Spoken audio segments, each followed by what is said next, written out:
નમસ્કાર દર્શક મિત્રો, હું છું એન્કર અર્પિતા પટેલ। દેશભરના તાજા અને સચોટ સમાચાર આપણી ભાષામાં જોવા માટે A1 અભિપ્રાય ન્યૂઝમાં આપનું હાર્દિક સ્વાગત છે।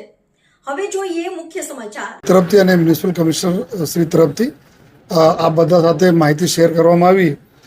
તો આવતીકાલે જો જ્યાં સુરત શહેરમાં અલગ અલગ જગ્યાઓ ઉપર જ્યારે સાયરન વાગશે એના પછી જો મોક ડ્રિલના મારફતથી કેવી રીતે જો રેસ્ક્યુ અને ઇવેક્યુએશન કરી શકાય એની એક્સરસાઇઝ થશે। અને પછી જો સાંજે 7:30 થી 8 તક જો બ્લેકઆઉટ છે, ફરીથી અમે રિપીટ કરીએ છીએ कि फकत जो बल्ब और ट्यूब लाइट माटे छे, ना कि कोई लिफ्ट बंद कर दे या पूरा पावर जो बिल्डिंग ने बंद कर दे एवी जरूरत नहीं। लेकिन अंधार पट रहे आ बधाने खबर है क्यारे पण एयर रेड्स वगैरह थाय छे तो अपना टार्गेट ने हाइड करवा माटे आ बहुत जरूरी है। तो बधा से विनंती है कि लोग जो है स्वयं बंद राखे। पुलिस जो भी गाड़ियों रहશે તમામ એવા વિસ્તારોમાં પોલીસના ટીમ અને પોલીસના ગાડીઓ હાજર રહેશે। जो है લોકોથી એક જ અમે અપીલ કરીએ છીએ કે એના કોઈ પણ પ્રકારના કોઈ ગેરસમજમાં નહીં લે, કોઈ મિસઅન્ડરસ્ટેન્ડિંગ નહીં હોય, કોઈ અફવા ફેલાવે એના પર ધ્યાન નહીં રાખે।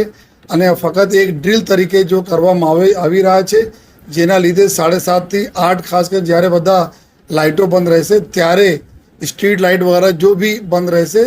કન્સર્ન ડિપાર્ટમેન્ટ જે વિસ્તારમાં જો લાઇટ ચાહે DGVCLના છે, કોર્પોરેશનના अथवा टोरेंटना एना अधिकारीओ અને એના સ્ટાફ જે તે જગ્યા હાજર રહેવાના છે।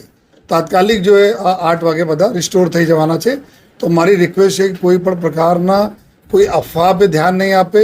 આ જો ભારત સરકાર શ્રી અને ગુજરાત સરકાર શ્રી તરફના આવતીકાલે જો પૂરે દેશમાં ડ્રીલ છે એના ભાગરૂપે અહીંયા ડ્રીલ થવાની છે।